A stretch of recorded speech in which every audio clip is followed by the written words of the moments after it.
minsan pa po'y nagpupuri po kami. Iluluwalhati po namin ang pangalan ng Panginoong Jesus. At sa hapon pong ito, Diyos, humingi po kami ng kapatawaran ng aming mga gawang pagkukulang, pagkakasala sa pangalan po ng Panginoong Jesus.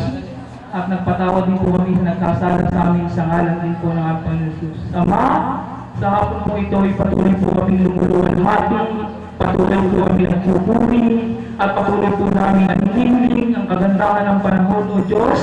Sa hapon ito, sa pagdaraos po namin ng 32 pagdiriwang ng Ministeryo ng Jesus Christ Club.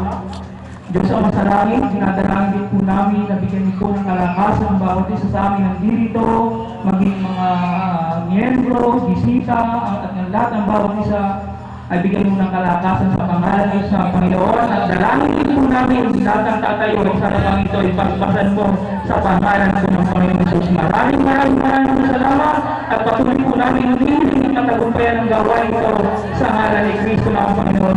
May tinay, tagpo tayo magsabi na. Amen.